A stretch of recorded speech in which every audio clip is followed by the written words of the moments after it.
bienvenidos a Costa Rica Noticias de este miércoles 7 de abril del 2021. Yo soy la periodista Elki Méndez y estaré con ustedes en este repaso informativo. Recordarles, por supuesto, que ustedes también nos pueden ver y seguir en Facebook, en Sinar Costa Rica Noticias y en Twitter, en @SinarNoticias. De inmediato vamos a ver nuestro repaso con los titulares.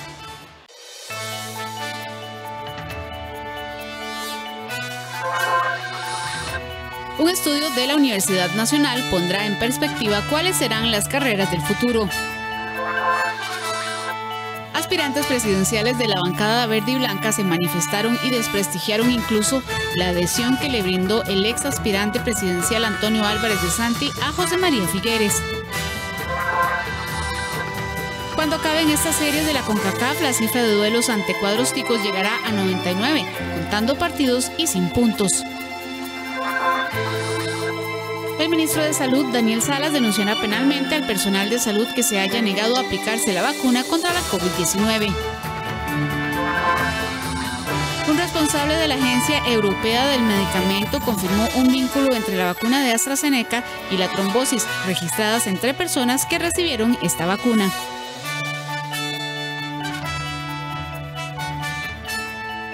El CONAVI suspendió temporalmente las obras de Circunvalación Norte. Mientras tanto, la Contraloría General de la República da el aval al contrato de supervisión.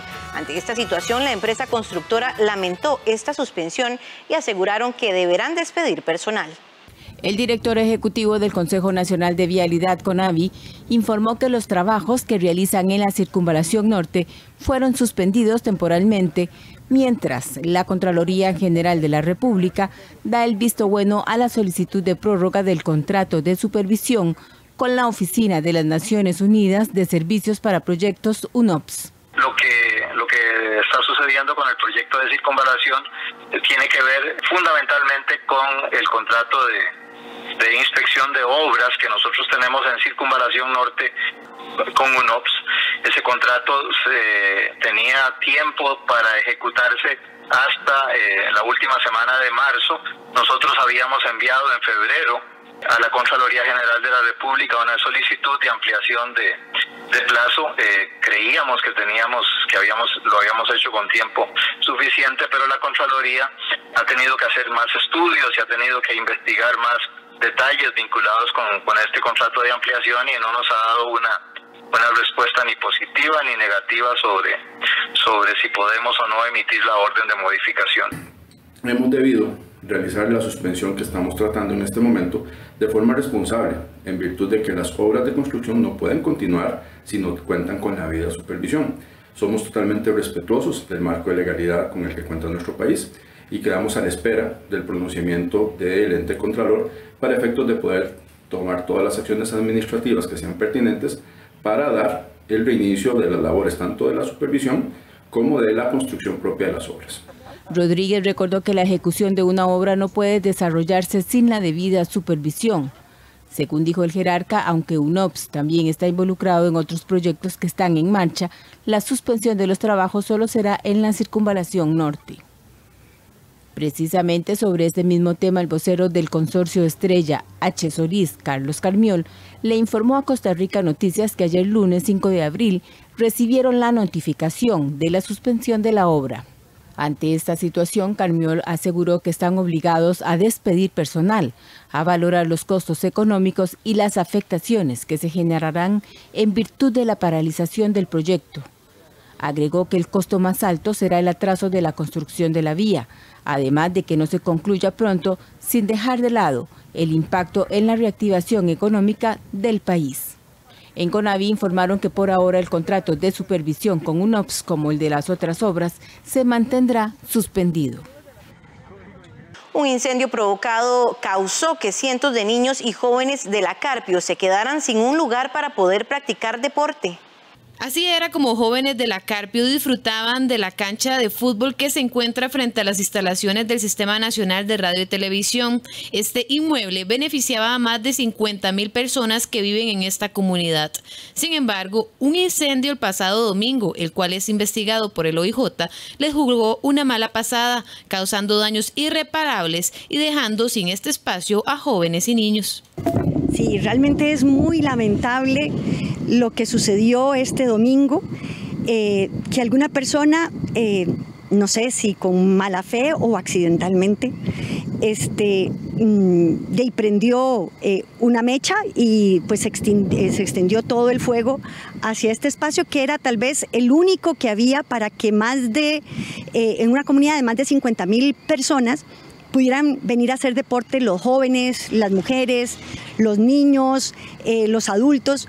Esta cancha era administrada por el Sistema de Formación Artístico para la Inclusión Social ubicado en la Carpio, y ahora esperan que donaciones puedan ayudar a buscar otras alternativas de entretenimiento para esta población. Y bueno, tal vez ahora aquí no vamos a poder lograrlo prontamente, pero sí podemos darles algunos complementos. Por ejemplo, que si nos donan patinetas, que si nos donan cuerdas de saltar, si nos donan mesas de ping-pong o nets para hacer voleibol o básquetbol o bolas para que en la calle del Cifais momentánea y temporalmente podamos poner a los chicos y a los jóvenes y a las mujeres a hacer ejercicio, porque no solo ya no lo vamos a poder hacer aquí, sino que tenemos que buscar alternativas. Fernández explica que el proyecto a largo plazo es poder construir un polideportivo para que estas personas vulnerables a la inseguridad y delincuencia tengan mayores y mejores espacios de esparcimiento físico y mental. Y que ojalá que sea una conciencia para las personas de que un fuego es demasiado desastroso. Aquí se están impactando cientos de vidas que tenían un único espacio para poder disfrutar y compartir con los demás, porque en Carpio hay muy poco donde hacerlo.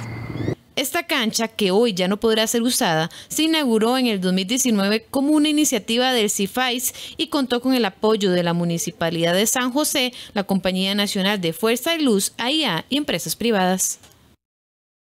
Este miércoles más de 21,000 heredianos no tendrán agua potable. La empresa de servicios públicos de Heredia informó que realizará algunas reparaciones para mejorar el servicio de líquido. La empresa de servicios públicos de Heredia informó que este miércoles suspenderá el servicio de agua potable debido a la reparación en el tanque La Joya. La suspensión afectará a 21,500 personas de Mercedes, Flores y San Roque y será de las 7 de la mañana a las 12 mediodía. Este miércoles 7 de abril estaremos realizando unos trabajos de reparación en el tanque La Joya.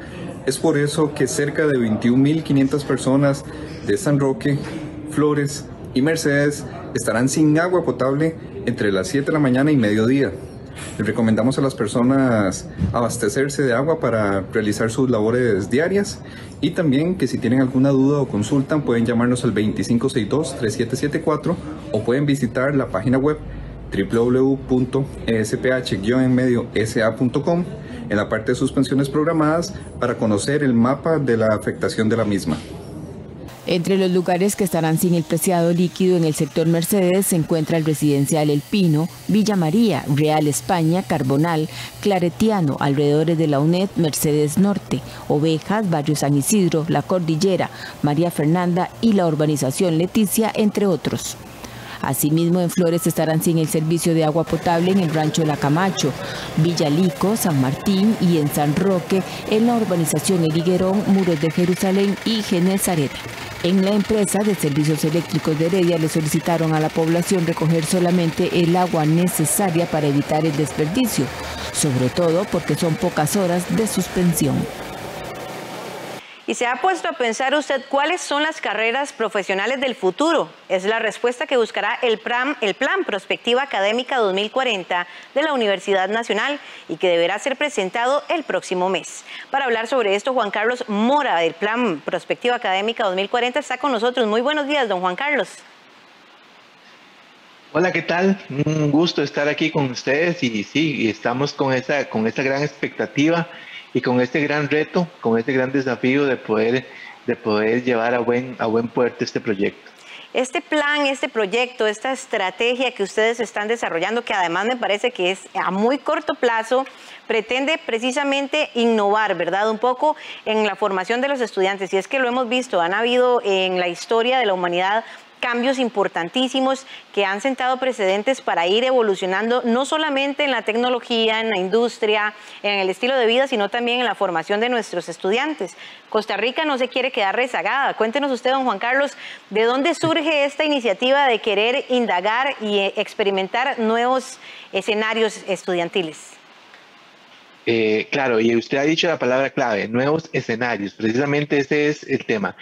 El proyecto dura un año, o sea, lo que estamos diciendo es que esta primera fase, la fase esta que vamos a empezar, empezamos hoy a partir de las 9 de la mañana, es una fase en la cual vamos a iniciar con la primera reflexión que hacen todas las unidades académicas acerca de el futuro de la profesión que ellos imparten. Por ejemplo, el futuro de los economistas, el futuro de los veterinarios, el futuro de las personas planificadoras, sociólogas, historiadores, el futuro de todas las carreras. 58 carreras van a estar en ese análisis. Eso fue lo que arrancamos hoy y que a mediados de mayo vamos a tener un primer resultado que es como el primer barrido, o sea, la primera recolección de información. No significa que ya en ese momento tengamos definido lo que usted ha planteado muy bien. ¿Cuáles son los escenarios? ¿Verdad?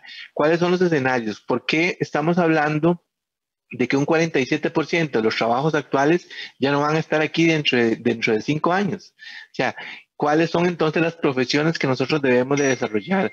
¿Cuáles son las profesiones en las cuales debemos de repensarnos como universidad? ¿Verdad? Y estos escenarios van a ser validados en lo ambiental, en lo político, en lo social, en lo cultural, ¿verdad? En una serie de campos, todos los cuales nos están dando a nosotros hechos disruptivos, o sea, nos están cambiando la forma de ver el mundo, como usted muy bien dice, nos están cambiando la forma como producimos, la forma como comemos, inclusive nos están ayudando, o no sé si eso tiene ayuda, pero nos están limitando o estimulando a que pensemos de cierta manera. Es decir, todo lo que llamamos la inteligencia artificial, todo lo que llamamos la Internet de las cosas, todo eso que está pasando ahora, que hay algoritmos que nosotros los llamamos los robots que no tienen lata, ¿verdad? Los algoritmos están marcando mucho la tendencia. Es decir, pero eso, ¿qué impacto tiene eso sobre la gente que estamos formando? ¿Estaremos formando personas para que se puedan desempeñar a futuro o estaremos proyectando la obsolescencia? ¿Verdad? Que esa es la gran pregunta. Si vamos a seguir con las mismas profesiones, si van a emerger profesiones nuevas, si van a aparecer desempeños, trabajos a futuro diferentes, porque eso es lo que nos dicen las tendencias, ¿verdad? Precisamente lo que vamos a hacer es una puesta en común de cuáles son las tendencias que están marcando el futuro de las universidades en términos de la formación y la contribución que hacen. Y Costa Rica, y esto es un tema que no es novedad, Costa Rica tiene un rezago importante en materia de la educación superior, ¿verdad? La educación superior de Costa Rica, por mucho, es uno de los factores que más afecta nuestra competitividad. La cobertura nuestra a nivel de educación superior es baja. La concentración de las principales carreras aquí en el área metropolitana, por ejemplo, las carreras que se ofrecen en las zonas, en las zonas costeras, en las zonas fronterizas, en las zonas más alejadas del Valle Central, no necesariamente son las carreras del futuro. O sea, inclusive las que se dan aquí también, en las sedes centrales. Esa es la reflexión que queremos hacer y construir a partir de eso un conjunto de escenarios que nos permitan a nosotros como universidad, una vez que decimos qué puede pasar en el futuro ahora y nosotros qué podemos hacer. O sea, porque esa es toda la propuesta, que nosotros allá por el mes de noviembre tengamos ya la claridad de cómo esta evolución, cómo toda esta dinámica del mundo en todos los ámbitos va a modificar también la forma en que la universidad se proyecta y forma a las personas. Don Juan Carlos, usted habla de que las proyecciones están dirigidas hacia el sector social, ambiental, industrial incluso, pero ¿cuál va a ser ese objeto de estudio? ¿De dónde parten ustedes para poder definir qué tipo de profesiones o qué metodología de profesiones están quedando ya obsoletas y dónde deben de estar precisamente esos cambios? Esa es una muy buena pregunta. Esa es la pregunta, digamos, de todo este proceso. Nosotros, por ejemplo, estamos aplicando, o sea, antes de tomar la decisión de arrancar con esto lo venimos haciendo desde julio del año pasado. Antes de arrancar, nosotros ya habíamos hecho un estudio una cosa que técnicamente llama como cienciometría, que es el análisis de tendencias tecnológicas, sociales, políticas, porque no hay que perder de vista que nosotros lo que estamos buscando es un balance entre las ciencias humanas y las ciencias, digamos, exactas y la tecnología. Entonces, por ejemplo, tenemos ya estudios de universidades muy importantes a nivel del mundo que ya nos marcan, por ejemplo, cuáles son 100 profesiones que se visualizan para dentro de 5 años que hoy ninguna universidad en el país las está formando. O sea, ese tipo de insumo, ¿verdad? Es el insumo que nosotros ocupamos. Y hay otros elementos, por ejemplo, hay otros aportes que hemos compilado en este proceso de lo que llamamos el estado del arte, que nos dicen, por ejemplo, carreras que sí tienen vigencia a futuro, pero se van a modificar de manera sustantiva. Por ejemplo, el periodismo, por ejemplo, el derecho, ¿verdad? Por ejemplo, las crónicas deportivas, ahora que hablábamos de deportes, las crónicas deportivas, por ejemplo, mucha de la crónica de un partido, de una pelea de boxeo, mucho de eso ya puede hacerlo hoy una computadora.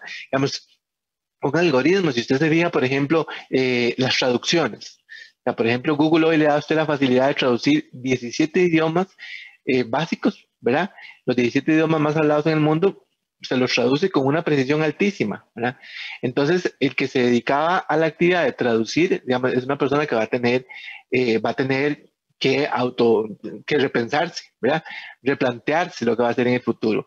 El manejo sincronizado, por ejemplo, el otro día Andrés Oppenheimer en el libro Crear o Morir, él decía, yo antes ocupaba 5 camarógrafos para hacer mi programa, ahora ocupo una persona y esa persona opera con un algoritmo todo lo demás. ¿Sí?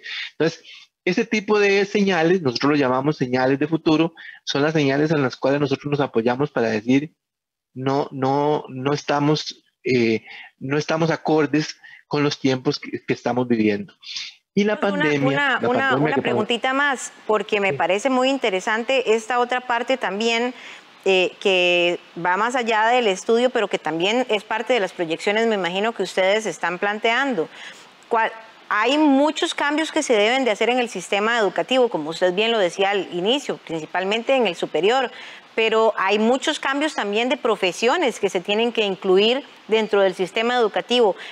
Carreras nuevas que tienen mucho que ver con la robótica, con la optimización, como usted lo mencionaba ahora, no solamente humana, sino también que la tecnología está avanzando y evolucionando de una manera impresionante y ahora mucho de lo que se ejecuta profesionalmente es a través de máquinas, de robots, de innovación.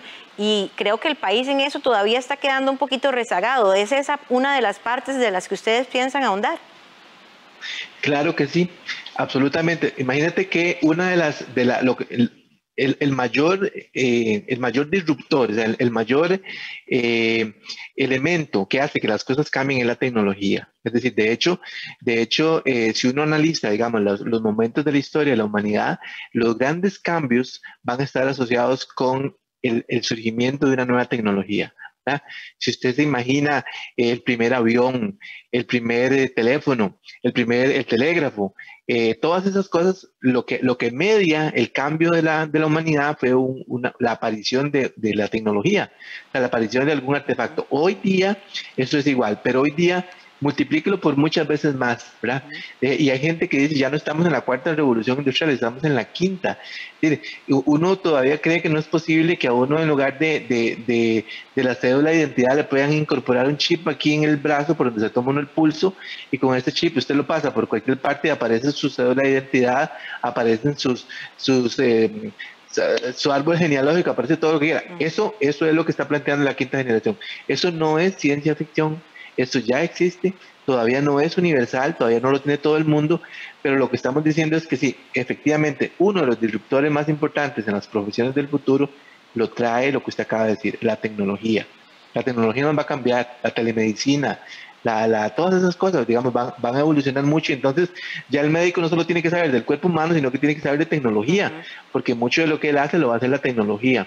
Y Watson, por ejemplo, Watson, que es un algoritmo, que es un robot, que es muy importante, Watson está en la sala de operaciones con los médicos y Watson procesa toda la información que le ponen a Watson, él dice el medicamento más recomendado en este caso es tal, ¿verdad? ¿Por qué? Porque él sabe mucho más que la cabeza humana más sabia que hay ahí. ¿Por qué? Porque él tiene toda la información que le han ingresado. Por eso es que decimos que hay toda una transformación que viene mucho desde el ámbito tecnológico y que las universidades que hemos sufrido tanto en este tiempo de pandemia por los temas básicos de conectividad y todo esto, tenemos que dar el gran salto y convertirnos en universidades del futuro. Eso sí es fundamental. Es parte de la nueva era, definitivamente. Don Juan Carlos, muchísimas gracias por acompañarnos y por supuesto que vamos a estar muy expectantes de este primer informe a mediados de mayo y seguiremos dándole continuidad porque es algo que nos interesa muchísimo a toda la población costarricense. Muchas gracias. Muchas gracias a usted, quedó a la orden. Y precisamente aspirantes presidenciales de Liberación Nacional rechazan adhesión que brindó Antonio Álvarez de Santi a José María Figueres este martes. Al volver de la pausa, estas reacciones y un análisis.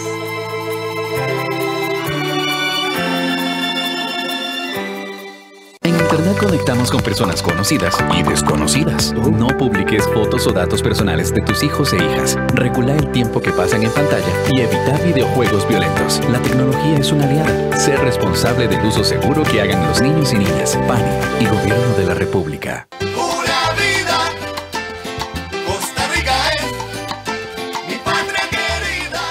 Este miércoles 8 en punto de la mañana no se pierda Café Nacional. Nos vamos hasta Zarcero para conocer un proyecto que busca potenciar el turismo.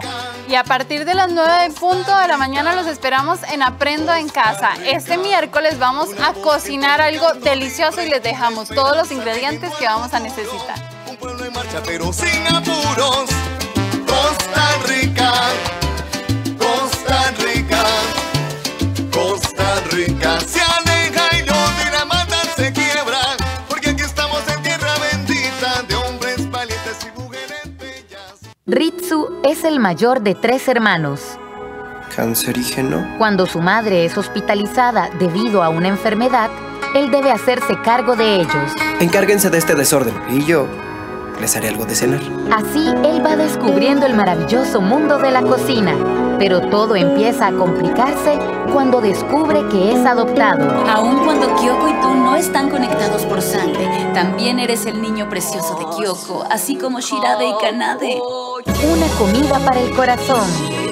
Una historia familiar que nos conmoverá. De lunes a viernes a las 11:30 de la mañana. Solo en 13. Costa Rica Televisión. Su casa, compra de lote y construcción es ya, con vivienda accesible del BCR. Un crédito que podría financiarle el 100% con el aporte del Bambi, con la tasa más baja de créditos de vivienda del BCR. Accesible para personas o grupos familiares de ingresos medios, con un monto máximo del valor de la solución a financiar y un plazo de hasta 30 años. Por eso la solicitud de su crédito de vivienda accesible es ya. Somos el Banco de Costa Rica.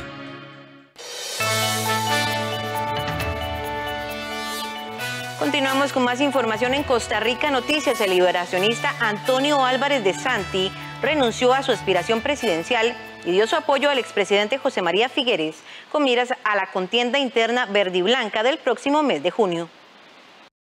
Hace 4 años, en el debate de Noticias Repretel previo a la convención interna del Partido de Liberación Nacional, ocurrió esto. Todavía no entiendo cuál es el Toño que tengo que creerle.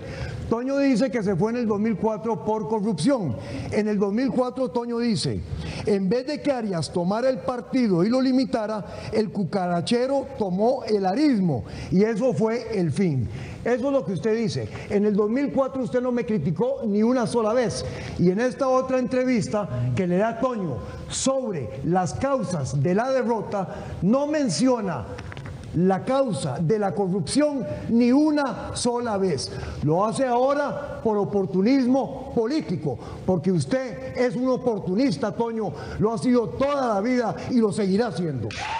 Hoy la historia da un giro y Antonio Álvarez de Santi desistió de su aspiración por la presidencia y anunció que apoyará al expresidente José María Figueres. Por el momento no indicaron si se negociaron puestos a futuro o bien si hay alguna agenda acordada. En una carta firmada por el expresidente Figueres y de Santi aseguran que sus coincidencias son importantes en la lucha contra la pobreza, el desempleo y fortalecer la seguridad social. Agradecido de que hace 4 años el Partido Liberación Nacional me dio la oportunidad para ser candidato presidencial, hoy, en medio de estas circunstancias, doy un paso al lado.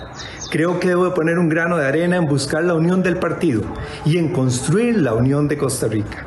Por esa razón, voy a apoyar a la presidencia de la República a José María Figueres Olsen. José María tiene la experiencia para sacar el país adelante, tiene los contactos nacionales e internacionales y además ha construido una hoja de ruta y una visión que en su mayoría comparto para poder encontrar el sendero para el desarrollo de este país.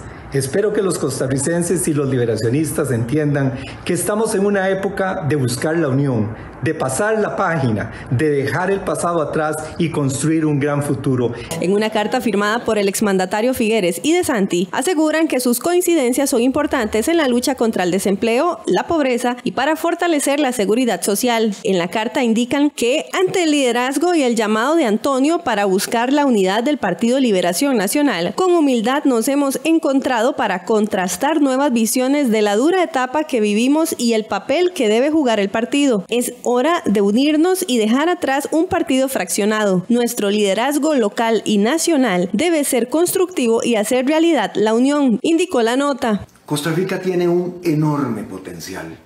Podemos traer el mundo a nuestro país. Hay mucho por hacer. Los retos también son importantes.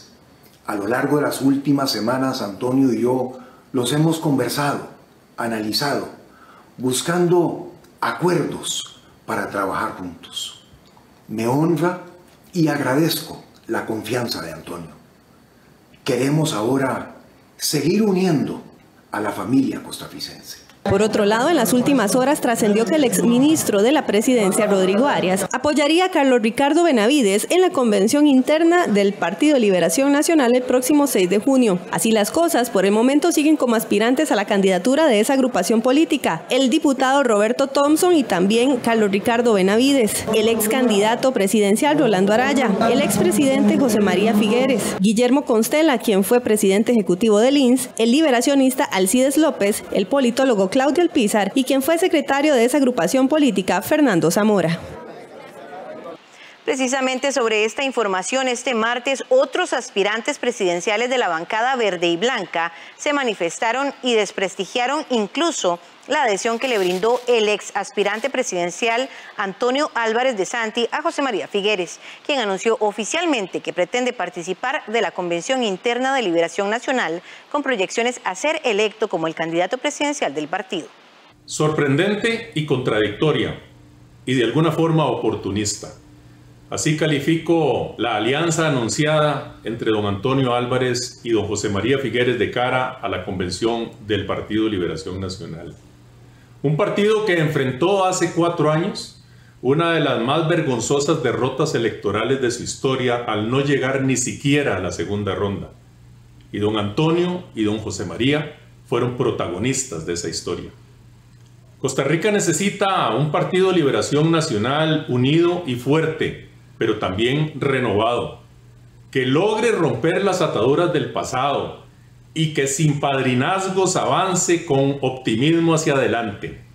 El próximo lunes estaré inscribiendo mi candidatura y hago un llamado a todos los liberacionistas y a todos los costarricenses para que nos unamos juntos a construir un futuro para el partido y para nuestro hermoso país.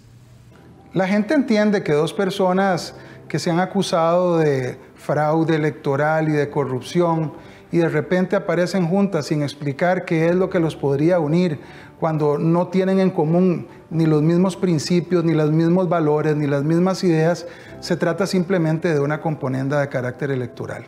Eso es lo que ha alejado a tanta gente del Partido Liberación Nacional y de la política nacional. Yo creo que la gente entiende más de lo que algunos creen. Y para ampliar esta información, precisamente está con nosotros el analista Daniel Calvo. Daniel, buenos días, bienvenido a Costa Rica Noticias. Un panorama bastante diferente e incluso polémico el que presenta el Partido Liberación Nacional desde ayer martes. Buenos días. Buenos días, Elki. Encantado de estar nuevamente con ustedes. Y efectivamente, creo que ha sido la noticia del día y probablemente de la semana. Ha cambiado completamente el tablero que tenía el Partido Liberación Nacional con miras a su proceso de elecciones internas, y creo que muy probablemente también obligará a que otros precandidatos tengan que tomar decisiones importantes para ir perfilando ya cuál vaya a ser el candidato del Partido Liberación Nacional. Una convención interna que además parecía, o hasta el momento parece estar bastante grande. Hay muchísimos aspirantes a la presidencia por parte de este partido. ¿Cómo podemos interpretar el hecho de que tantos militantes de Liberación Nacional estén aspirando a la presidencia de la República? Se ve como un partido que está con mucha indecisión. ¿Cómo lo interpretamos, Daniel? Mire, podríamos decir que es un partido que claramente tiene una vocación de poder, al igual que todos. Recordemos que el Partido Liberación Nacional también es el partido que más ha ocupado la presidencia de la República, pues en la reciente historia de Costa Rica, de la Segunda República, para referirnos específicamente. Y creo que después de 8 años en los que se ha encontrado por fuera, hay un deseo muy grande de poder retornar al poder. Creo que eso explica en alguna medida una amplia participación de precandidatos, que como te mencionaba minutos atrás, creo que la noticia del día de hoy muy probablemente obligará a que algunos de ellos tomen decisiones y posiblemente no tengamos tantos precandidatos como tenemos el día de hoy. Además, adicionar que también será el día de mañana, si la memoria no me falla, el día miércoles, cuando entiendo, pues dentro del partido se deberá cancelar todos los montos, tanto de inscripción de papeletas como inscripción de el tema de candidaturas, que son montos importantes y que ahora con un nuevo panorama en razón de la noticia del día de hoy, yo no sé hasta qué punto algunos precandidatos estarán dispuestos a hacer esa inversión.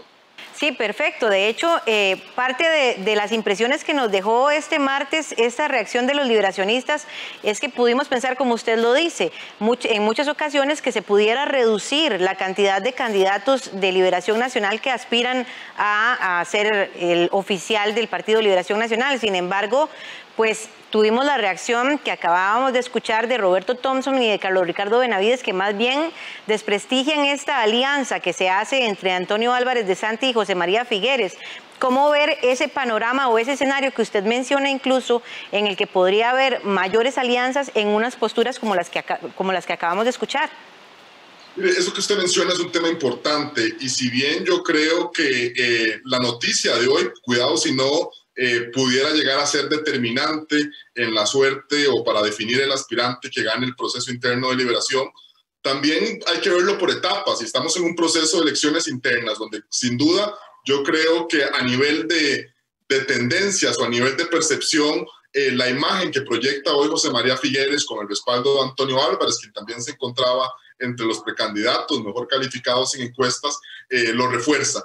Pero también yo creo que hay que tener claridad y los pies sobre la tierra que el Partido Liberación Nacional ya en una instancia posterior, en una elección nacional, pues se encuentra ante un panorama difícil. Y hoy ha sido una decisión controvertida que ha generado polémica y que veremos realmente si trae un lastre pues positivo o negativo. De momento resulta prematuro pues poder adelantarlo o adelantar un criterio en estas alturas, pero yo creo que es un tema que al menos para dentro de la etapa del proceso interno, cuidado si no es determinante, pero creo que también está todavía pendiente ver cuáles serán los efectos en caso de que José María Figueres pues pueda ganar una eventual candidatura de esta agrupación, porque el panorama ya sin una elección nacional no parece ser sencillo. Hablemos de la alianza precisamente y de la adhesión que le da Antonio Álvarez de Santi y José María Figueres. ¿Cómo la podemos interpretar? Antonio Álvarez de Santi es un candidato presidencial de las elecciones pasadas que pues para nadie es un secreto, no le fue del todo bien.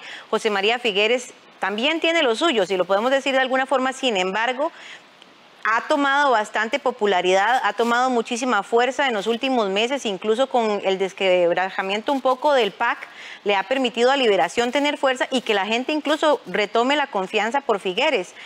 ¿cómo interpretamos, Daniel, antes de hablar un poco de la fuerza que podría tomar Liberación Nacional debido a la situación que enfrenta el PAC en este momento, cómo interpretamos esta adhesión?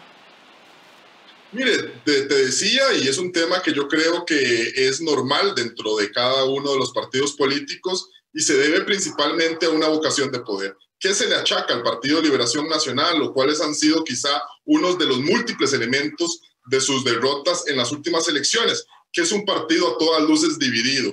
Y creo que el mejor ejemplo lo teníamos hasta hace poco con aproximadamente 10 o 12 precandidatos. Bueno, la noticia de hoy, te decía, cambia completamente el panorama, el tablero que se tenía. Probablemente esto desembocará también en posibles nuevas alianzas, que me imagino que tendremos que estar atentos en los próximos días, pero sobre todo posiciona a José María Figueres como el candidato a vencer dentro de este periodo de elecciones internas. Y ahí yo creo que llevará a tomar decisiones, porque recordemos, es un tema que me parece fundamental poner en la palestra en estos momentos, que los procesos de elecciones internas no son financiados por los costarricenses. Es un tema de financiamiento privado, financiamiento que es difícil para conseguir a muchos de estos precandidatos, sobre todo cuando hay sumas importantes de dinero, como los 29 millones que ha establecido el Partido Liberación Nacional para la inscripción de candidaturas, como lo que lleva también pues todo el despliegue territorial con pago de papeletas, etcétera. Y yo creo que en razón de un amplio favoritismo, que es la sensación, al menos en la percepción que deja la noticia del día de hoy, muchos candidatos también se estarán cuestionando hasta qué punto pues, quieren llevar su participación en las próximas semanas, en los próximos meses. Precisamente, bueno, como lo mencionaba en la pregunta anterior, ¿cómo interpretar o cómo debería prepararse o qué movimientos podrían ser oportunos para un Partido Liberación Nacional que en la presente administración ha recobrado un poco de fuerza, de confianza, y no necesariamente solo por sus atributos, sino también por cómo se ha venido debilitando el Partido Acción Ciudadana y cómo en los últimos meses también ha sido muy mal valorado la gestión de Carlos Alvarado? Mire, aquí vamos a mencionar primero un fenómeno que no es ajeno a ningún partido político y que yo creo que hoy lo estamos viendo representado en el Partido Liberación Nacional. Su posibilidad a futuro en una elección nacional no depende exclusivamente de sus atribuciones, de su imagen, sino dependerá también muchísimo de quienes vayan a ser sus contrarios. ¿Qué quiero decir con esto? Que, por ejemplo, el Partido Acción Ciudadana ha ganado también en parte, si bien creo que tienen mérito sus triunfos en elecciones anteriores, también mucho por la debilidad de quienes fueron sus contendientes. Hoy Liberación, por ejemplo, encuentra una debilidad importante en muchos de sus contendientes principales. Para mencionar el mejor ejemplo, el Partido Acción Ciudadana, que hoy arrastra pues, un desgaste normal en la actividad política luego de 8 años de gobierno y que le da esperanza y, te decía, motiva también en alguna medida a que haya una amplia participación para que el Partido Liberación Nacional, pues según sus cálculos, pueda o no retornar a la Casa Presidencial, a hacerse del poder, pues en las elecciones de 2022, que prácticamente se encuentran a la vuelta de la esquina. Daniel, por último, uno de los principales retos de Liberación Nacional, de los que se ha hablado incluso en las últimas campañas políticas, es del rejuvenecimiento. Se le ha exigido casi dentro incluso del mismo partido que es necesario que las figuras que salgan a flote sean personas jóvenes, imágenes frescas y que se vaya dejando ya un poco de lado la presencia de los mismos líderes políticos de ese partido. ¿Cómo se ve ese panorama con este escenario que hasta el día de hoy nos presenta el Partido Liberación Nacional? Mira, a ese respecto el panorama no parece ser muy distinto. Si uno hace un repaso histórico, puede ver que hay precandidatos que la vienen pulseando, como decimos popularmente los costarricenses, prácticamente desde 1994 y que hoy todavía son precandidatos, o al menos, bueno, algunos han retirado, como el caso de Antonio Álvarez de Santi, pero claramente no se visualiza todavía una renovación importante, no solo de cuadros partidarios, y creo que también lo que ha sucedido en los últimos meses, hemos visto cómo importantes liberacionistas lastimosamente pues han perdido su vida ya por llegar a etapas de vejez, etcétera. Y es que a Partido Liberación Nacional, me atrevería a decir, su principal reto es poder llevar no solo una renovación de estructuras, sino una renovación de mensaje que intente llegar a esa pirámide demográfica que en Costa Rica ha venido cambiando, se ha venido invirtiendo. Hoy, por ejemplo, el voto duro del Partido Liberación Nacional se encuentra en personas, me atrevería a decir, superior a los 50 años. No así en personas consideradas como joven, que viene de los 18 a los 35 años y que te representan, por ejemplo, aproximadamente un 38% según las proyecciones que tenemos para el padrón de las elecciones de 2022. Perfecto, Daniel. Muchísimas gracias por su compañía aquí en Costa Rica Noticias y estaremos eventualmente en el futuro también analizando la participación y las convenciones internas de otros partidos políticos y, por supuesto, cuando nos vayamos acercando a la campaña electoral y a las elecciones precisamente en febrero, estaremos ahondando más sobre estos temas. Encantado, pues un gusto. Bien, y nosotros lo invitamos a que se quede con nosotros porque al volver de la pausa, el periodista Kenneth Meléndez nos traerá el repaso deportivo de esta mañana.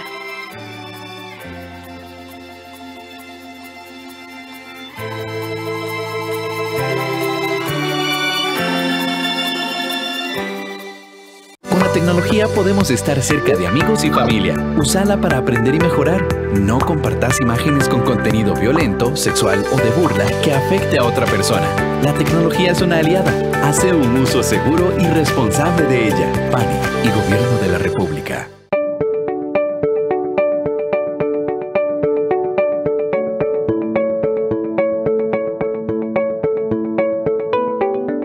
Le invito para que nos acompañe este miércoles en Buena Vida. Vamos a tener una instructora en yoga. Melissa Vique nos va a acompañar con una clase de yoga para personas mayores. Les espero.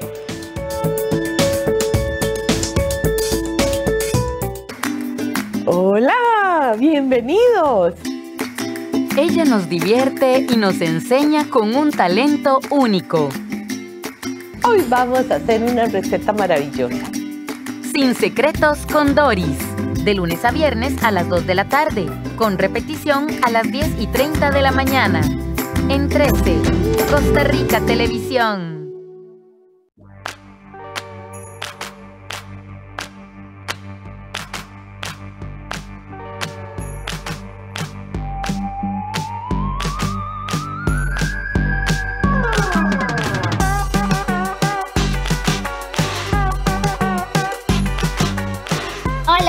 Yo soy Nani. Me encanta pintar, correr, brincar, jugar bola y, por supuesto, bailar. Papá, soy el papá. Soy Nani. Papá, soy el papá. Soy Nani. Soy el papá. Soy Nani. Y ella es Memé. Monstruos, diversión, aventuras y color. ¡Nani! Y yo soy Nani. Y como lo anunciamos antes del corte comercial, ya venimos con el repaso de los deportes y está con nosotros Kenneth Meléndez. Buenos días, Kenneth. Bienvenido a Costa Rica Noticias y con todo el detalle y la información deportiva. Buenos días, Vicky. Esperando que tengas un excelente día, un día con muchísima información, especialmente en temas de fútbol. Alajuelense podría perder mucho peso para juegos decisivos de los cuartos de final de Liga CONCACAF. En Atlanta, a la ausencia confirmada de su goleador, podrían unírsele el cerebro del medio campo, el jugador más desequilibrante en zona de ataque y su lateral izquierdo, todos por problemas con la visa americana. Andrés Carevic no contaría con 4 de sus principales figuras para buscar el boleto a los cuartos de final de la Liga de Campeones de CONCACAF. Alonso Martínez, Jürgen Román y el hondureño Alexander López no viajarían a Estados Unidos al no contar con su visa. Ellos se sumarían a la baja confirmada del cubano Marcel Hernández.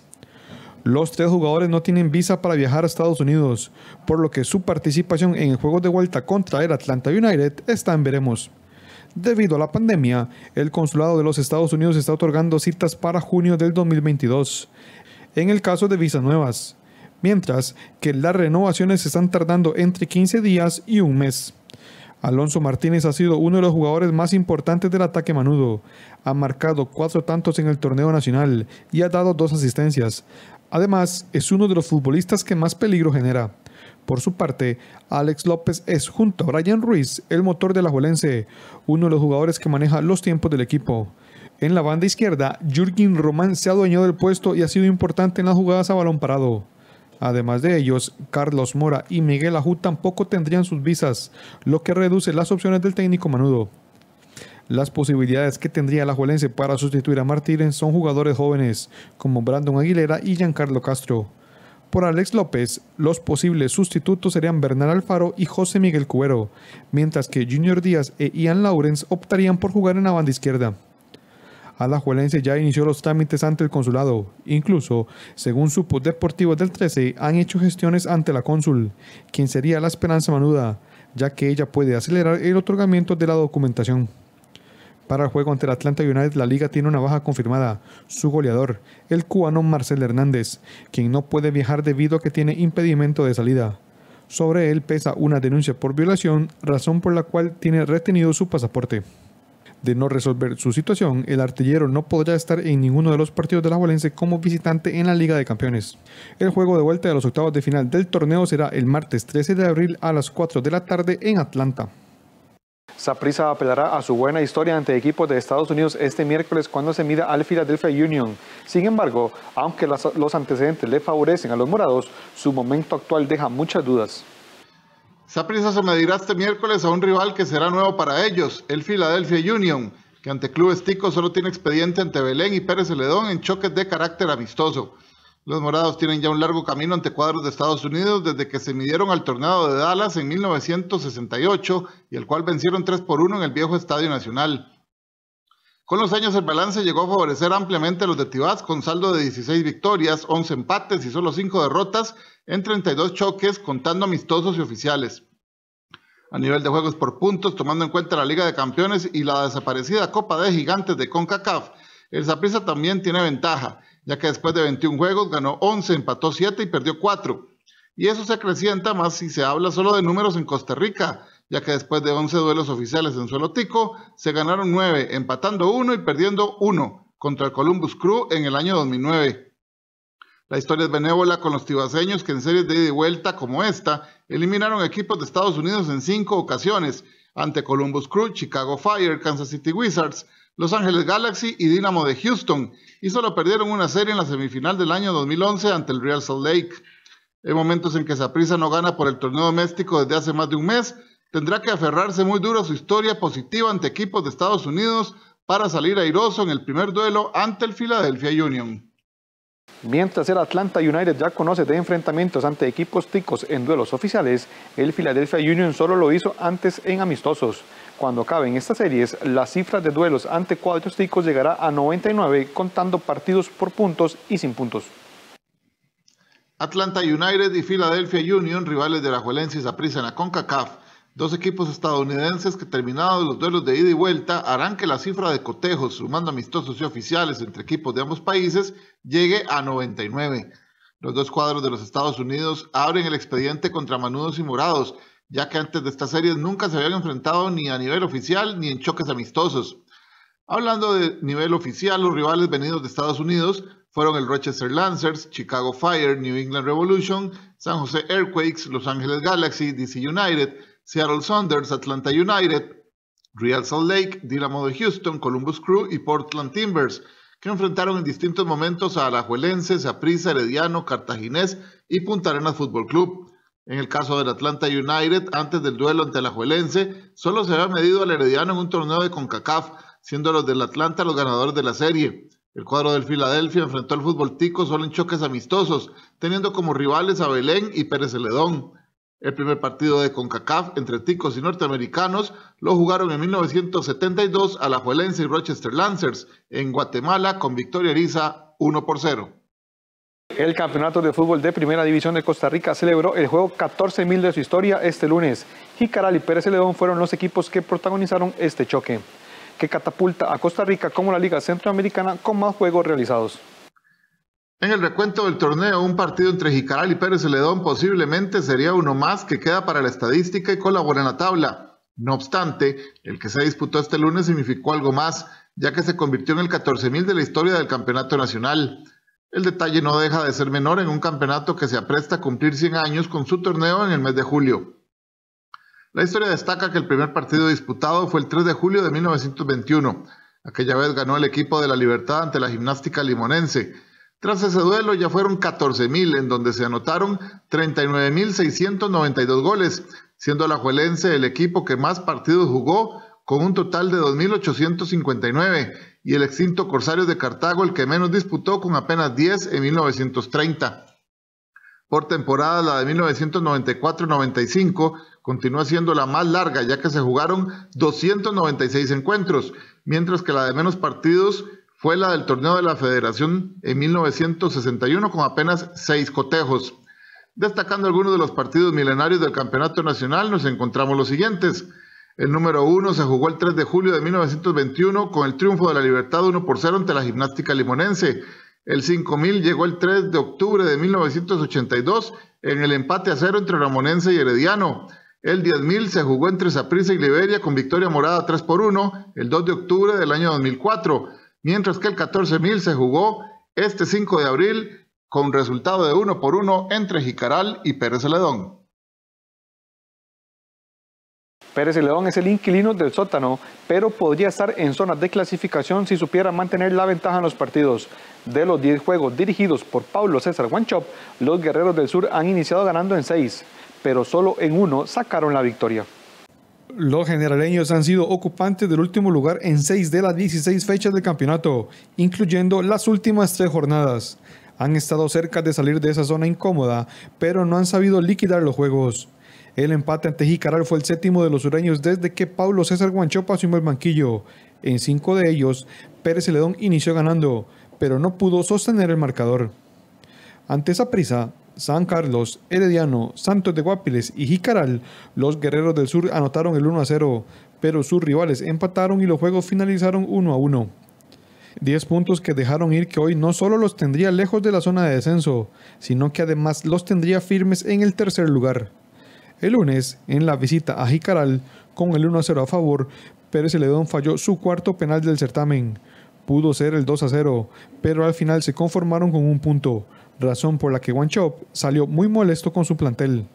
Obviamente para nada contento, porque un partido que teníamos controlado, un partido que terminando el primer tiempo, tuvimos que haber terminado 2-0, tranquilamente, porque estaban haciendo un trabajo excepcional, un trabajo muy bueno, siguiendo el plan.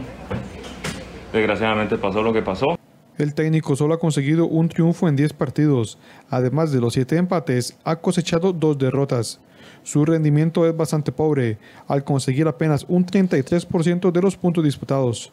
Su desempeño no dista mucho de Johnny Chávez, quien dirigió los primeros 5 compromisos de Pérez Celedón con un 22% de rendimiento, merced a una victoria, un empate y 2 derrotas. Ellos son los entrenadores con peores números en el clausura. El siguiente enfrentamiento de Wanchope y sus dirigidos será frente a otro técnico con bajo rendimiento, Roy Meyers. El timonel morado ha obtenido un 40% de los puntos y suma 7 partidos sin ganar. La diferencia entre ambos equipos es de 7 puntos, por lo que un triunfo morado dejará a Pérez Celedón casi sin opciones de clasificar. No obstante, una victoria de los Guerreros del Sur los dejaría a 4 unidades de los morados y con un partido menos. Alajuelense y Santos son los únicos 2 clubes que pareciera tienen campo fijo en semifinales. Los otros 2 cupos se los pelean 10 equipos, incluido Pérez Celedón, que es el último lugar. En un torneo tan apretado, todo se definiría en las últimas fechas. Pérez Celedón es el último lugar con apenas 14 puntos. Solo ha ganado 2 partidos de 15 disputados, promedia menos de un gol anotado por juego y más de 1 en contra. Aún así, tiene opciones de clasificar a las semifinales. De la tercera posición hasta el último lugar, la diferencia de puntos es tan poca que cualquiera puede clasificar. El único que no aspira a las semifinales es Sporting FC, pero por un asunto de reglamento, ya que perdió el repechaje por el no descenso en la apertura y como castigo no podrá avanzar a la siguiente fase del actual certamen. Hoy la diferencia entre Saprissa, que es tercero con 21 puntos, y los Guerreros del Sur es apenas de 7 unidades. Ambos se enfrentan el sábado. Con un triunfo, los sureños se pondrían a 4 y con un partido menos, el cual deben reponer ante el Municipal Grecia. En un campeonato lleno de empates, la tabla se ha movido poco. Los morados tienen 7 partidos sin ganar y aún así siguen en zona de clasificación. Herediano y Jicaral, también con 21 puntos, parece que se quedaron estancados en el 4.y 5.º lugar respectivamente. Ambos tendrán salidas difíciles el fin de semana. Los florenses jugarán frente a Guadalupe, que, a pesar de ser 11º, también mantiene viva su ilusión de clasificar. Por su parte, los jicarareños visitarán al Santos de Guapiles, sublíder del certamen y el mejor equipo de la segunda vuelta. Cartaginés y San Carlos, sexto y séptimo respectivamente con 19 puntos, se verán las caras en la vieja metrópoli. Si en la siguiente fecha se llegase a romper la tendencia de los empates, podría haber cambios en la tabla. De lo contrario, todos seguirán con las mismas opciones a falta de apenas 5 fechas, lo que promete un cierre aún más ajustado, en la que 9 equipos jugarán con la calculadora en la mano y pendientes de lo que hagan los demás. Mientras tanto, Alajuelense y Santos ven los toros desde la barrera. Ambos clubes están a un paso de conseguir el boleto a la siguiente fase. Lo único que queda por ver es si los guapileños logran recortarle puntos al campeón nacional y darle pelea por el liderato. Esta es la principal información de los deportes. Hoy al mediodía tendremos más información y en la noche más sobre todo del partido del Deportivo Saprissa con el Philadelphia Union. ¿Cómo ha estado, Kenneth, el tema de la vacunación en los deportistas? ¿Ha habido algún protocolo? ¿Todavía no hay protocolos para ellos? En Costa Rica no, de hecho en algún momento lo mencionaron en la UNAFUT, pero de hecho aclararon que ellos son conscientes de que no son prioridad, que si en algún momento se pueden meter como uno de los grupos, ellos harán la gestión, pero que por el momento no es prioridad y ellos son conscientes de eso. Bueno, para el Ministerio de Salud sí es prioridad y precisamente el ministro de Salud afirmó este martes en conferencia de prensa que denunciará a todos aquellos funcionarios que se nieguen a aplicarse la vacuna contra la COVID-19. Más información en unos minutos.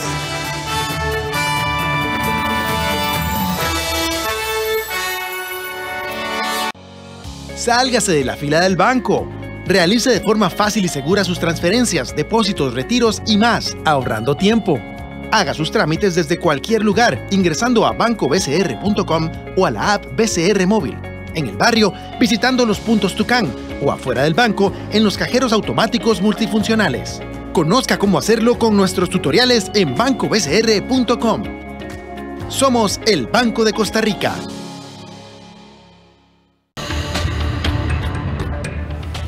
Hola, ¿qué tal? A un año de la llegada del SARS-CoV-2 a Costa Rica y de la pandemia del COVID-19 en Costa Rica, pero en el mundo mucho más, el impacto económico es innegable y sobre todo tiene un rostro muy importante en nuestro país, 500,000 personas sin trabajo a la fecha, porque en algún momento fueron muchas más. Entonces urge reactivar la economía, tomar esas medidas que necesitamos para sacar adelante al país en beneficio de todas y todos los ciudadanos de la República de Costa Rica. De eso vamos a hablar esta semana en Una Mirada. Acompáñanos.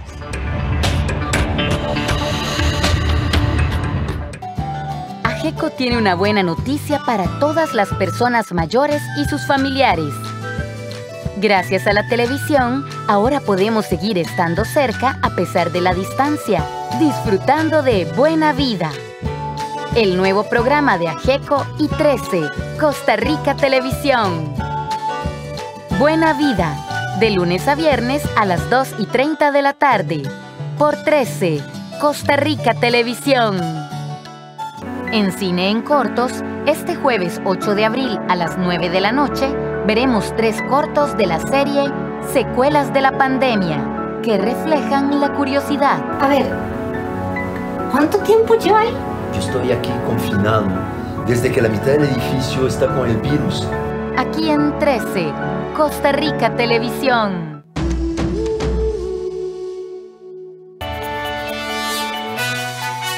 Y nuestro país recibirá este miércoles poco más de 43,000 dosis de la vacuna de AstraZeneca.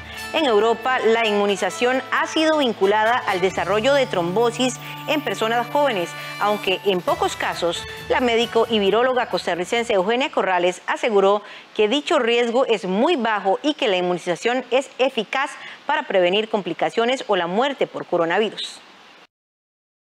Costa Rica recibirá este miércoles el primer envío de la vacuna de AstraZeneca Oxford, adquirida mediante el mecanismo COVAX de la Organización Mundial de la Salud. Serán 43,200 dosis que fueron avaladas por la OMS y autorizadas para su uso en nuestro país el pasado 26 de febrero. La inmunización fue desarrollada por investigadores de la Universidad de Oxford en el Reino Unido, en conjunto con la empresa farmacéutica AstraZeneca, también de Gran Bretaña. Consultada sobre esta otra vacuna que empezará a recibir Costa Rica, la médica viróloga Eugenia Corrales Morales, comentó que la diferencia entre la vacuna de Pfizer y BioNTech es la forma en que se lleva la información a las células para que éstas reproduzcan la proteína del virus, que se llama la espícula, para que nuestro sistema inmune empiece su respuesta.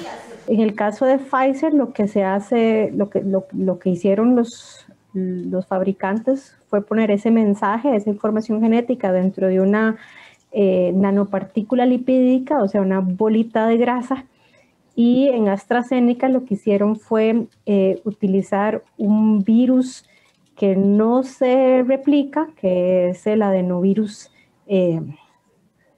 un adenovirus modificado. En varios países de Europa se han reportado casos de personas que desarrollaron trombosis tras aplicarse la vacuna de AstraZeneca. Este martes, el responsable de la estrategia de las vacunas de la Agencia Europea del Medicamento señaló que existe un vínculo entre la vacuna contra el coronavirus de dicha farmacéutica y las trombosis registradas entre personas jóvenes que la recibieron, y en algunos casos ha provocado la muerte. Como precaución, países como Francia, Alemania y Canadá decidieron dejar de administrar esta vacuna a algunas franjas de edad, pero según la viróloga costarricense, el riesgo de desarrollar trombosis por dicha vacuna es muy bajo. Se ha demostrado directamente una causalidad de la vacuna, pero sí se ha demostrado que tal vez sí tenga alguna asociación. La buena noticia es que esa asociación es muy poco frecuente, o sea, se dice que es de 1 a 2 casos por millón de personas vacunadas.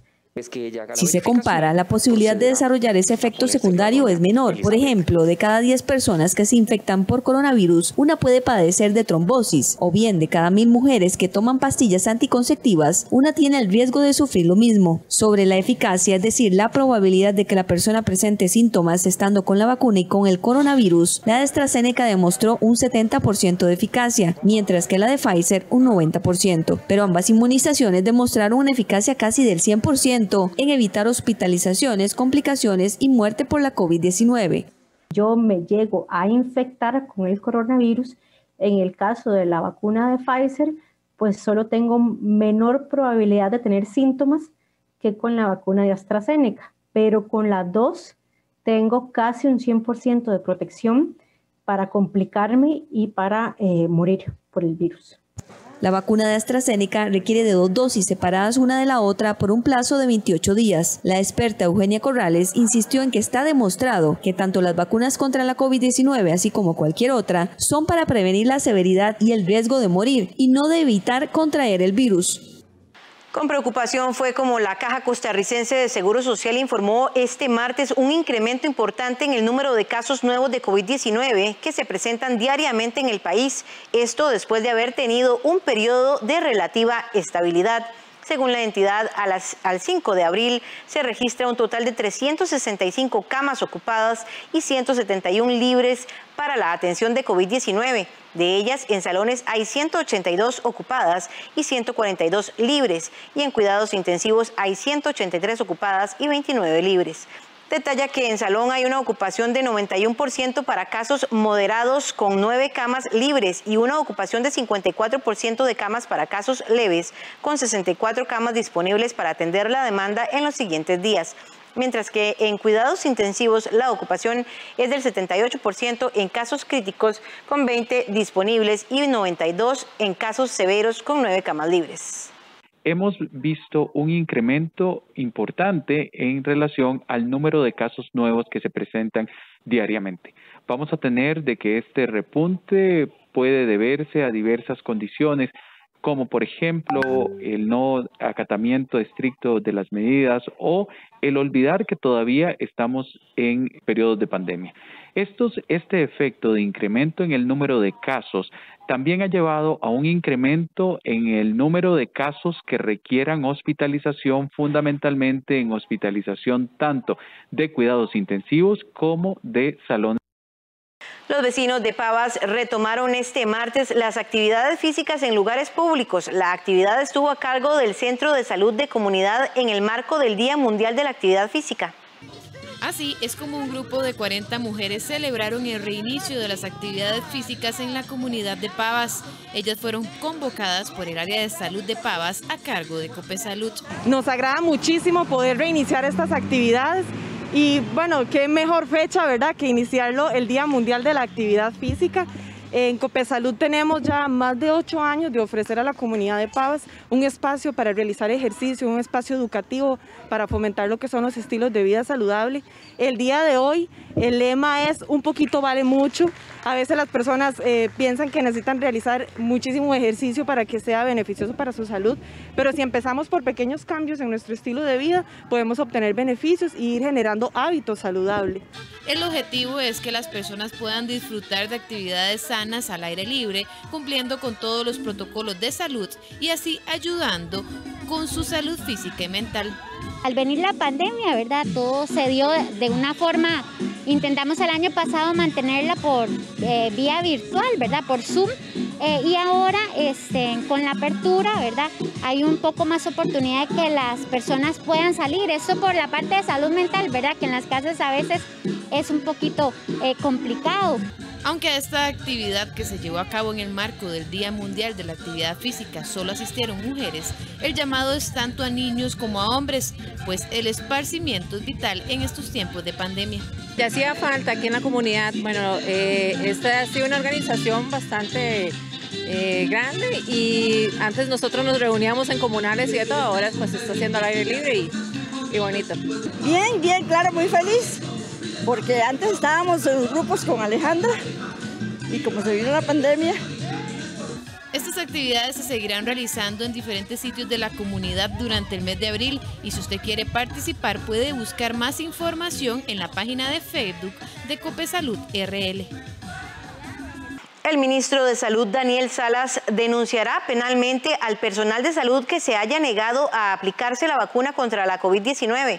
Además, el gobierno anunció que no aplicará las vacunas de AstraZeneca hasta que se conozca nueva evidencia científica de la OMS y EMA. El ministro de Salud, Daniel Salas, se mostró molesto ante la decisión de cierto personal de salud de no aplicarse la vacuna contra la COVID-19.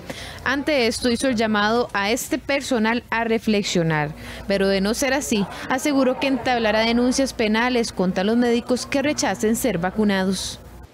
Hay personas que aún así, a pesar del razonamiento y que niegan la misma ciencia que los puso enfrente de ese paciente al no aplicarse la vacuna, pues lamentablemente tendremos, y yo como ministro de Salud, que hacer una denuncia penal.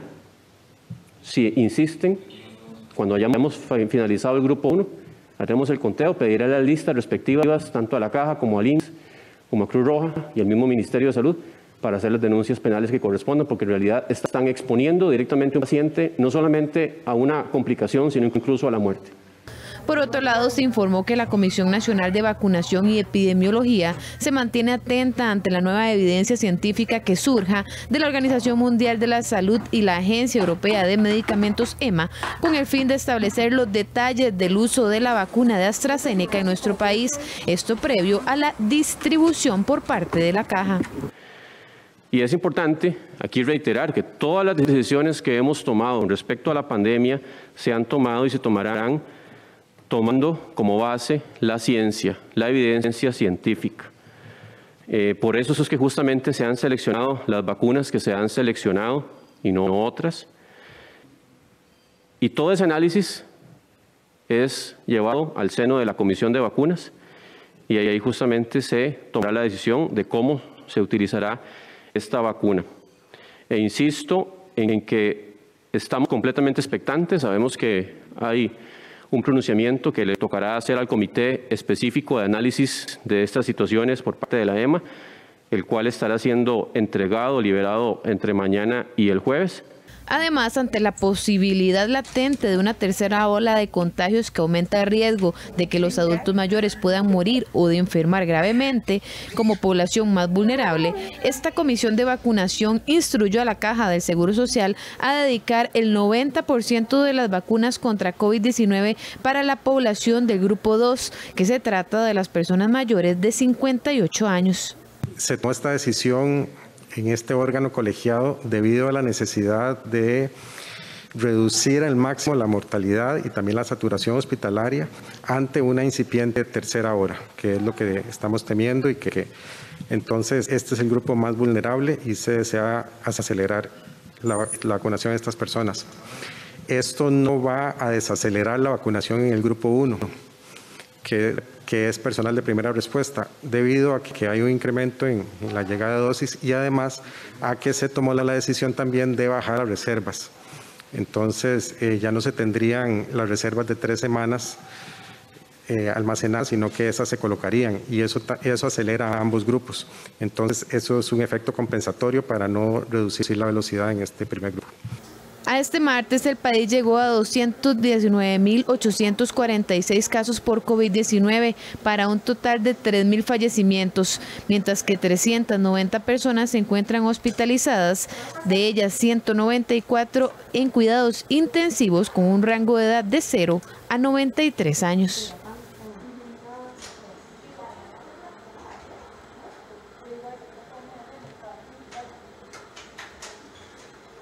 Las autoridades determinaron que a partir de este miércoles 7 de abril, 10 cantones subirán a alerta naranja, mientras que otros 10 bajarán a alerta amarilla. Tras el análisis epidemiológico, las autoridades determinaron que el mayor riesgo de contagio se encuentra en cantones de las regiones Brunca, Central, Pacífico Central y Huetar Caribe.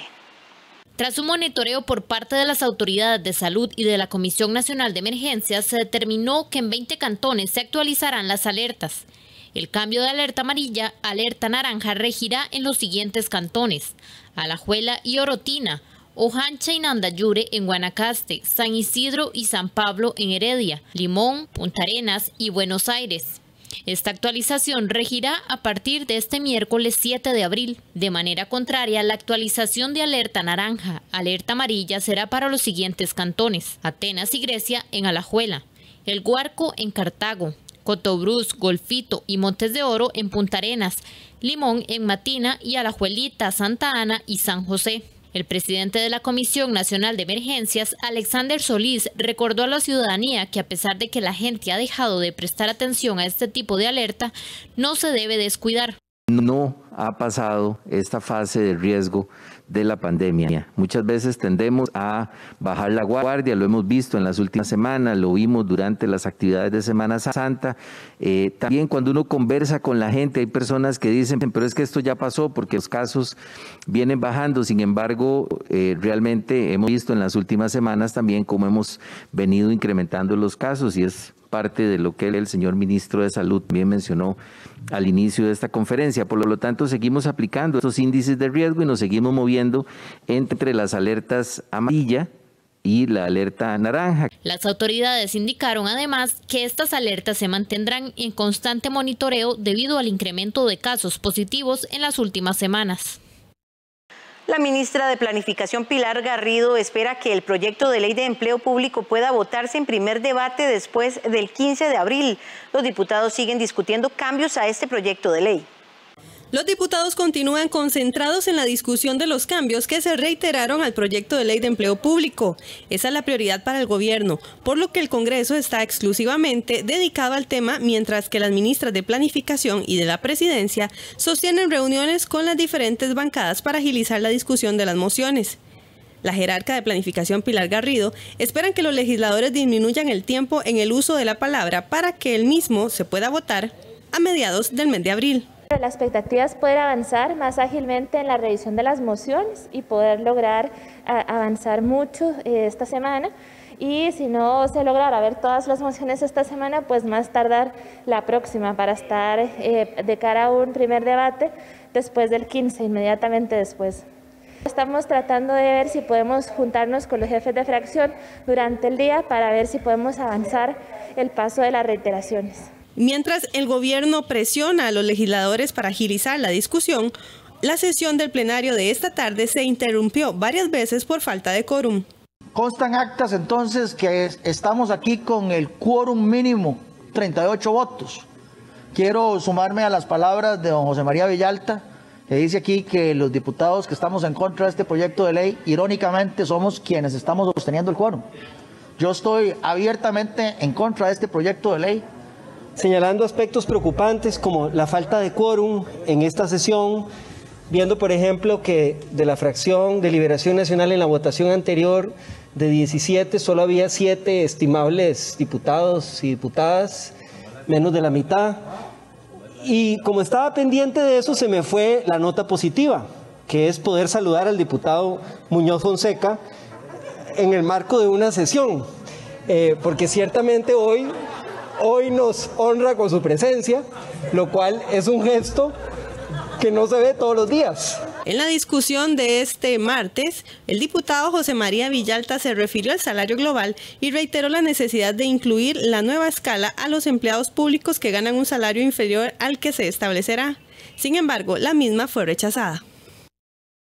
El Fondo Monetario Internacional augura un panorama más positivo para la economía mundial para este y el próximo año, aún mejor del pronosticado.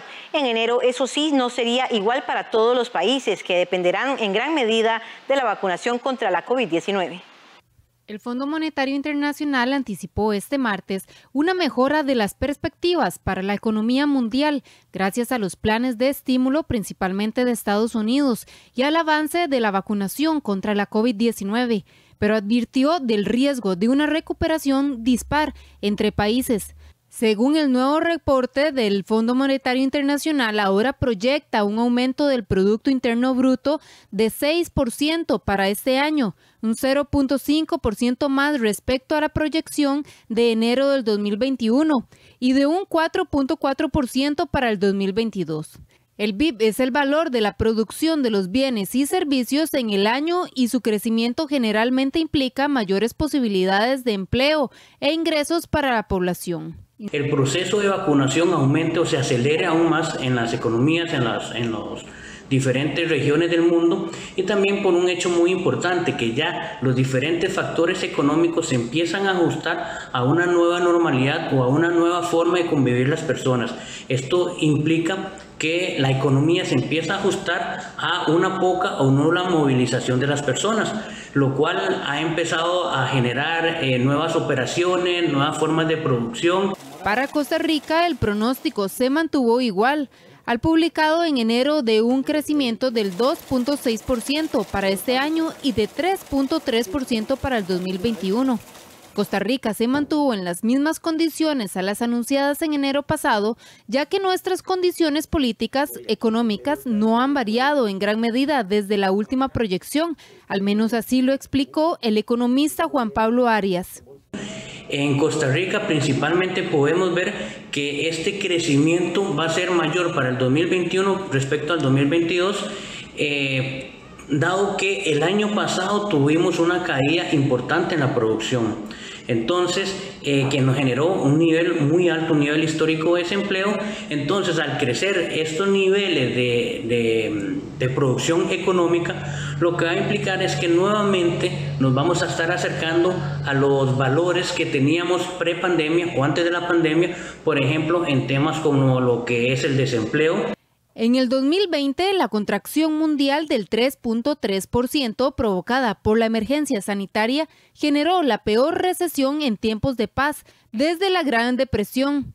Para Estados Unidos, nuestro principal socio comercial y turístico, tiene proyecciones de crecimiento para el 2021 de hasta un 6.4%. Si bien Estados Unidos está muy cerca de llegar a una economía previa a la pandemia, muchos otros países no alcanzan este umbral, sino hasta el 2022 o bien entrado en el 2023, principalmente para aquellas naciones en desarrollo.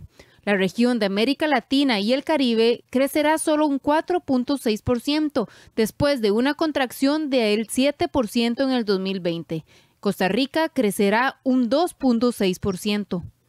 No todas las economías se van a recuperar de la misma manera, por motivos más que todo de endeudamiento, porque en este caso las economías más pobres van a estar obligadas a endeudarse en mayor medida. También lo tiene claro el Fondo Monetario, que es un ente financiero que va a seguir financiando, o sea, va a seguir endeudando más a las economías, porque estas se van a ver urgidas para su recuperación, solo que pues este financiamiento tiene que estar dirigido a la producción, ¿verdad? Y al COVID en primera instancia. Entonces, aquí la recomendación hacia Costa Rica es muy claro, ¿verdad? Hay que estimular más la producción, pero eso tenés que darle más incentivos también a las pymes, que eso es una manera también de generar empleo. El Estado ya no da empleo, por lo tanto la reactivación viene por el sector privado, y el país pues va a estar también pues condicionado a endeudarse más para poder salir de esta crisis. El FMI advirtió de que la crisis sanitaria sigue siendo el factor crucial en la recuperación económica, seguido de la lenta vacunación en muchas naciones. Un experto de la EMA ve un vínculo claro entre AstraZeneca y un caso muy raro de trombosis. Al volver de la pausa, le traemos los detalles. Un programa que nos enseña cómo, con pequeños cambios, podemos mejorar nuestro medio ambiente. Si queremos reducir la cantidad de basura que generamos y convertirla en material reciclable, tenemos que separarla. Ecológica, los domingos a las 12:30 de la tarde, en 13, Costa Rica Televisión.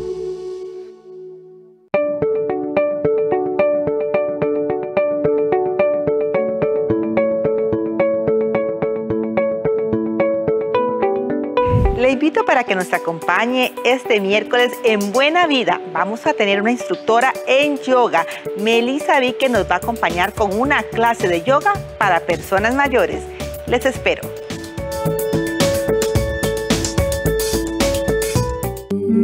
La Sagrada Eucaristía desde nuestra Catedral Metropolitana y en diferentes templos del país los domingos a las 9 de la mañana y a las 5 de la tarde. Aquí en 13, Costa Rica Televisión. Ritsu es el mayor de 3 hermanos. ¿Cancerígeno? Cuando su madre es hospitalizada debido a una enfermedad, él debe hacerse cargo de ellos. Encárguense de este desorden y yo les haré algo de cenar. Así, él va descubriendo el maravilloso mundo de la cocina. Pero todo empieza a complicarse cuando descubre que es adoptado. Aun cuando Kyoko y tú no están conectados por sangre, también eres el niño precioso de Kyoko, así como Shirade y Kanade. Una comida para el corazón. Una historia familiar que nos conmoverá. De lunes a viernes a las 11:30 de la mañana. Solo en 13, Costa Rica Televisión.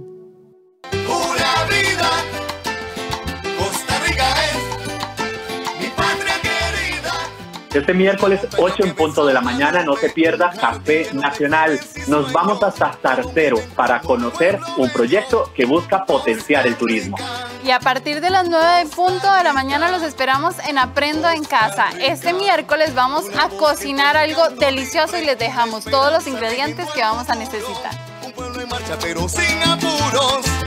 Costa Rica, Costa Rica, Costa Rica se aleja y no de la mata se quiebra, porque aquí estamos en tierra bendita de hombres valientes y mujeres bellas. Una fuerte marejada pone en apuros a un carguero en Noruega y su rescate de alto riesgo deja unas imágenes espectaculares. Veámoslas a continuación. Una fuerte marejada pone en apuros a un carguero en Noruega y su rescate de alto riesgo deja unas imágenes espectaculares. El Emslit Hendrika, de bandera holandesa, se encontraba en el Mar del Norte a unas 60 millas náuticas al oeste de la ciudad noruega de Ålesund. Las olas de hasta 15 metros de altura hicieron que el carguero se escorara y el motor empezó a fallar. El servicio de salvamento tuvo que acudir en helicóptero para socorrer a los 12 miembros de la tripulación, algunos de los cuales habían caído por la borda. El barco que transportaba veleros había zarpado de Alemania con destino Kolbereit en Noruega. Pasado el susto de los trabajadores, ahora los guardacostas trabajan para evitar que el carguero se hunda.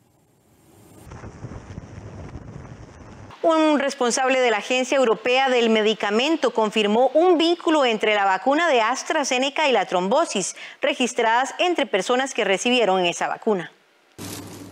Existe un vínculo entre la vacuna contra el coronavirus de AstraZeneca y las trombosis registradas entre personas jóvenes que la recibieron. Eso confirmó el martes el responsable de estrategia de las vacunas de la Agencia Europea del Medicamento, que agregó sin embargo que aún no se sabe por qué se produce esa reacción.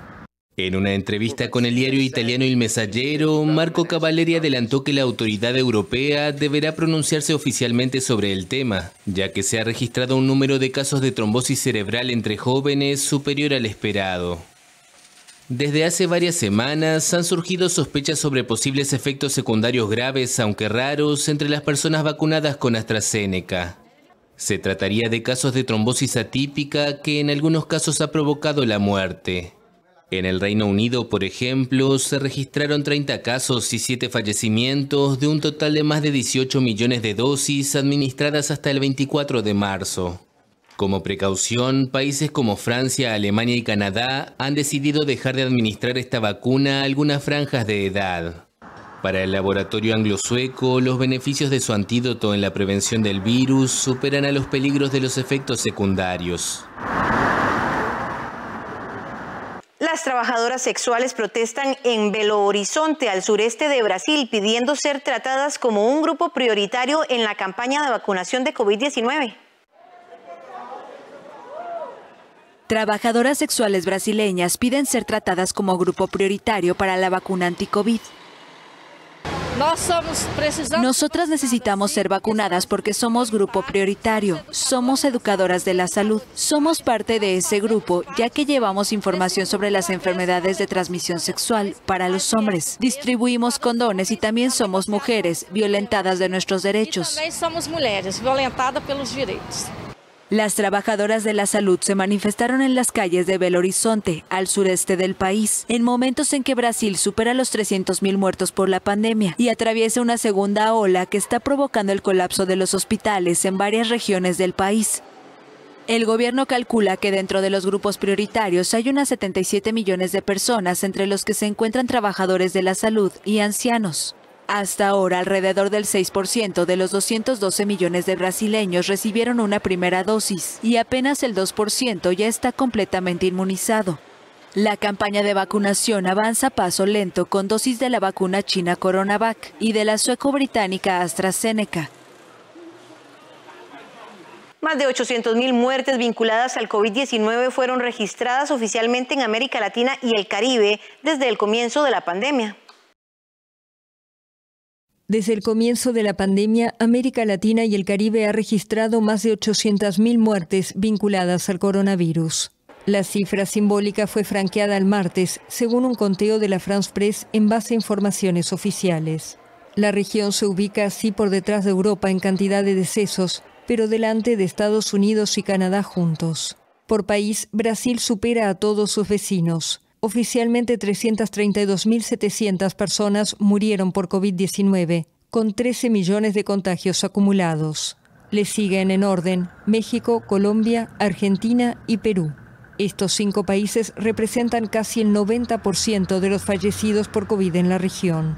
En Buenos Aires, que en las últimas 24 horas registró un récord de contagios, los centros de testeo del virus no dan abasto. Ahora llega casi 2 cuadras de cola. Yo creo que sí, que estamos empezando a estar en una situación complicada. En Colombia, los 8 millones de habitantes de Bogotá quedarán bajo un confinamiento estricto a partir del próximo sábado. Todavía podemos controlar el impacto del tercer pico con nuestro comportamiento, que es lo mejor que lo va a controlar. Y en Chile, ante el aumento de los contagios, el Senado aprobó aplazar por 5 semanas la elección de alcaldes y constituyentes, inicialmente prevista para el 11 de abril. Cerramos así esta entrega informativa, la primera de este miércoles en Costa Rica Noticias. Recuerde que a las 12 del mediodía usted tendrá más información en nuestra edición meridiana. Buenos días, que la pasen bien.